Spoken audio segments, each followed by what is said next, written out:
suzuma abo mugendana ni bande.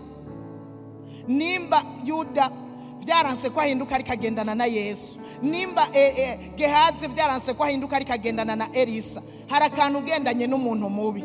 Abahanuzi bawe ni bande? Ni bande baguhanura uko bukeye uko bwije? Amunoni yaratewe, ategwa n'imwemu y'ubusambanyi, iramutera aripfuza nko kuwa ari we wese yambaye umubiri vyomutera. Yari umusore, yari mu myaka, umubiri wiwe wo kwifuza uwo baryamana, ivyo birabaho. Amunoni rero vyaramushikiye, ategwa n'imwemu yo kwifuza gusambana. Amaze kwifuza gusambana ni kimwe, acarahanuza mbere umengo siwe yagiye no kumurondera Yonadabu mwene se wabo. Yonadabu aramubona ukuntu amerewe, aramubaza ati mbe Amunoni habaye iki, byagenze gute? Ko mbona ushira wonda, ko mbona ufise ingorane nibiki? Amunoni aramubwira ngo jewe ndifuza gusambana, umubiri wangoye. Wewe yarabitomoye, ni nkaho wovuga ati umubiri wangoye, ukayagira mwene so wanyu mugenzi wawe, nibaza ko yari umugenzi wiwe. Yonadabu icyo yakoze yamushikanyeyo. Birashoboka yuko umubiri ukugora, ugahura na mwene data ukamubwira uti jewe ndapfuye byangoye, numva umubiri ungoye.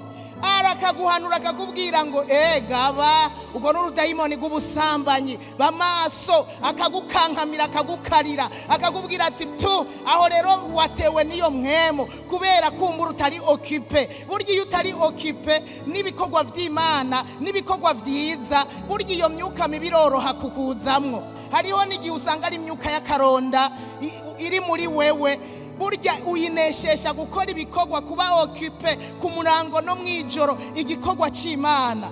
Ariko Yonadabu acaramubwira ati Amunoni biroroshe ni wigwaze, hanyuma umaze kwigwaza ubwira papa wawe akurungikire Tamari n'umwifuza hari ari muzima, ni wigwaze. Yonadabu amushikanayo. Abahanuzi babi, Imana idufashe cyane kandi kurinda umuhanuzi mubi. Abajene Imana barinda abahanuzi babi. Mbega gamama ko mukunda guhanuza abandi bajene bagenzi banyu, ni wahanuzi washushe nka wewe azokubwira ati sha ati reka turabe uko tubigenza.